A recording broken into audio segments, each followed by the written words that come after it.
20 वर्षों से सेवा क्षेत्र में सक्रिय संगठन राष्ट्रीय सेवा भारती 7 से 9 अप्रैल तक जयपुर में राष्ट्रीय सेवा संगम का आयोजन करने जा रहा है। इसका 7 अप्रैल 2023 को उद्घाटन समारोह होगा, जिसमें राष्ट्रीय स्वयंसेवक संघ के संघ चालक डॉक्टर मोहन भागवत उपस्थित रहेंगे। सेवा भारती के इस तृतीय महासंगम में सामाजिक विकास के क्षेत्र में कार्य कर रहे 1000 से अधिक स्वैच्छिक सेवा संगठनों के 4000 से अधिक प्रतिनिधि सहभागिता करेंगे। इस संगम का ध्येय वाक्य स्वावलंबी भारत समृद्ध भारत। आपको बता दें कि सेवा संगम का प्राथमिक उद्देश्य राष्ट्र के सामाजिक सांस्कृतिक ताने बाने में एक निर्णयकारी बदलाव लाने में भूमिका निभाने वाले सामाजिक संगठनों को दिशा प्रदान करना है। वहीं बता दें कि राष्ट्रीय सेवा भारती की योजना प्रथम राष्ट्रीय सेवा संगम वर्ष 2010 में बेंगलुरु में आयोजित हुआ था, जबकि राष्ट्रीय सेवा संगम अप्रैल 2015 में दिल्ली में आयोजित हुआ था। वहीं तीसरा आयोजन मार्च 2020 जयपुर में आयोजित होना था, लेकिन कोरोना महामारी के कारण इसे स्थगित कर दिया गया था, जो कि अब किया जा रहा है। तीसरा सेवा संगम जयपुर में 7, 8 और 9 अप्रैल 2023 को आयोजित होने जा रहा है। वहीं इससे पहले सेवा भारती ने 9 मार्च को जयपुर में सेवा संगम स्थल पर भूमि पूजन के माध्यम से मातृभूमि का विधिवत पूजन किया था। दरअसल आज 21 मार्च को प्रेस क्लब ऑफ इंडिया नई दिल्ली में प्रेस कॉन्फ्रेंस करते हुए राष्ट्रीय सेवा भारती के राष्ट्रीय अध्यक्ष पन्नालाल भंसाली व महासचिव रेणु पाठक ने ग्रामीण और शहरी भारत में संगठनों के प्रयासों और उनके सामने आ रही चुनौतियों पर प्रकाश डाला। उन्होंने कहा कि सेवा भारती ने पिछले वर्ष से ही 25,000 से अधिक लोगों को रोजगार प्रदान किया है। साथ ही दक्षता, स्वास्थ्य, कौशल विकास और महिला सशक्तिकरण जैसे क्षेत्रों में संगठन ने निरंतर योगदान दिया है।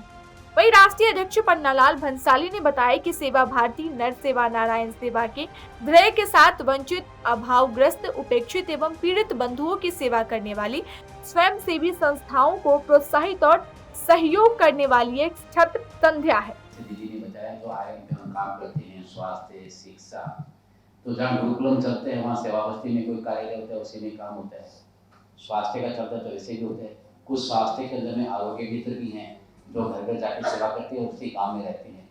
हमारा कार्य या हमारी फीस ऐसे होना जरूरी नहीं है। लेकिन मैं एक चीज़ और कहूँगा, जैसे दीदी ने आपको बताया कि 1100 मशीन का हमने वितरण किया और बहनों की लाइवलीहुड के अंदर इंक्रीज हुआ। ये 1100 एक ट्रेनिंग सेंटर की बात भी कर रही है। ऐसे हमारे सैकड़ों के अंदर ट्रेनिंग सेंटर हैं। पूरे देश में जोड़ूंगा तो हजारों नहीं लाखों की संख्या में मशीनें बनती भी दिख जाएगी। नहीं, सभी है। सेवा संस्थाओं के पदाधिकारी में 6 व्यक्ति नहीं, सभी के लिए है, सभी के लिए। मातृ शक्ति का बहुत बड़ा कंट्रीब्यूशन है। मातृ शक्ति बहुत बड़ा कार्य करती है। दीदी साथ में बैठी है तो आप देख सकते हैं कि 50% तो मातृ शक्ति है। हो सकता है आने वाले टाइम में 100% आप मातृ शक्ति देखें। मैं दीदी को रास्ते में ये बोल रहा था कि आपकी जो क्षमताएं हैं उससे हम बहुत कम हैं। As a man for I may have a ego but strength is limited. They are more strength so they can deliver better. एक क्वेश्चन है कि जैसे कोई इंडस्ट्रियल आपको पैसा देता है तो उसको इनकम टैक्स से छूट मिलेगी, कोई आप फॉर्म देते हैं? मिलती है। हमारी संस्था में सभी तरह के रजिस्ट्रेशन हैं, चाहे वो 12AB हो या 80G हो या इवन FCRA का भी रजिस्ट्रेशन हमारे पास है। जामडोली बोल के एक स्थान है, वहाँ केशव विद्यापीठ हमारा अपना संस्थान है, अपना कैंपस है, उसी कैंपस में हो रहा है जामडोली। तो 4000 से ज़्यादा कार्यकर्ता आएंगे। ये नहीं कि देश के अंदर में 4000 कार्यकर्ता हैं, कार्यकर्ता लाखों में है, लेकिन समय की और जगह की मर्यादा है, इसलिए 4000 लोगों को ही बुलाया गया है। वहीं बता दें कि राष्ट्रीय सेवा भारती का प्राथमिक लक्ष्य सभी के लिए सम्मान, दक्षता और प्रशिक्षण के अवसर प्रदान करना है, ताकि प्रत्येक व्यक्ति को आत्मनिर्भर भारत के दृष्टिकोण को साकार करने की दिशा में सशक्त बनाया जा सके। संगठन का मुख्य और निहित उद्देश्य उससे जुड़े स्वैच्छिक संगठनों के सामूहिक प्रयासों के बीच तालमेल स्थापित करके एक सामंजस्यपूर्ण, सक्षम और आत्मनिर्भर समाज और एक समृद्ध भारत का निर्माण करना है। वहीं राष्ट्रीय सेवा भारती के महासचिव रेणु पाठक ने बताया कि संगठन ने स्वस्थ बाल पोषण सुनिश्चित करने के लिए कई उपाय किए हैं।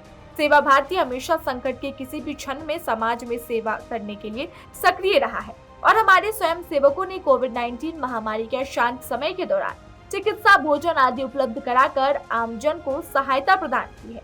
हम समाज के हर वर्ग के लोगों की भलाई के लिए कार्य कर रहे हैं। परिवर्तन आया और वो अपने पैरों पर खड़ी होकर अपने परिवार को एक सम्मानजनक जीवन वो जी रही हैं।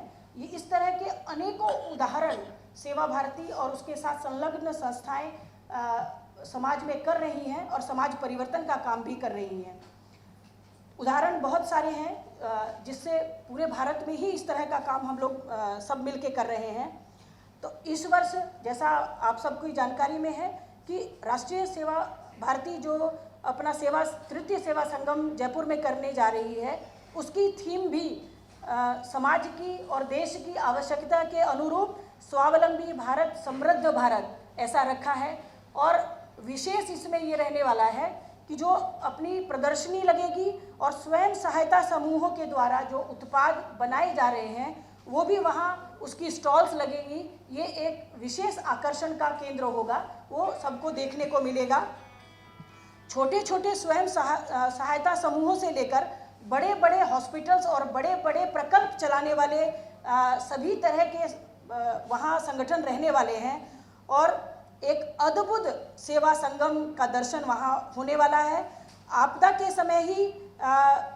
के समय में जैसे बाढ़ है, भूकंप है, कोरोना जैसी स्थिति में सेवा भारती के कार्यकर्ता जो काम करते हैं और समाज के साथ कंधे से कंधा मिलाकर काम करते हैं, उसके अलावा सिर्फ आपदा में ही नहीं, नित्य जीवन में भी, और सिर्फ जीवन रक्षण के लिए ही नहीं, जीवन निर्माण के लिए भी अपनी संस्था और अपने से जुड़ी हुई संस्था बहुत प्रभावशाली ढंग से काम कर रही हैं। और इसका वृहद रूप जयपुर में 7, 8 और 9 अप्रैल को आपको देखने को मिलेगा। आप सभी उसमें सादर आमंत्रित हैं। समाज के लोग आएँ, देखें कि एक सेवा का सागर वहाँ उमड़ा हुआ दिखाई देगा और सब किस तरह से अपने अपने छोटी छोटी जगहों में काम कर रहे हैं और उनको एक इतना बड़ा अखिल भारतीय स्तर पर प्लेटफॉर्म मिलने वाला है। सब अपने कामों का, अपनी चीज़ों का आदान प्रदान करने वाले हैं कि किस तरह से किसने काम किया, और जो अच्छा काम कर रहे हैं उससे प्रेरणा लेकर दूसरे लोग भी समाज के उत्थान का, राष्ट्र के निर्माण का काम करने वाले हैं। तो एक बार फिर से आप सभी को सादर निमंत्रण, वहाँ आप आइए, देखिए और हम समाज में क्या और कैसा काम कर रहे हैं इसके लिए सबको प्रोत्साहित करिए, सबका मनोबल बढ़ाइए। वही देश और दुनिया की तमाम खबरों के लिए आप देखते रहें जनहित टाइम्स।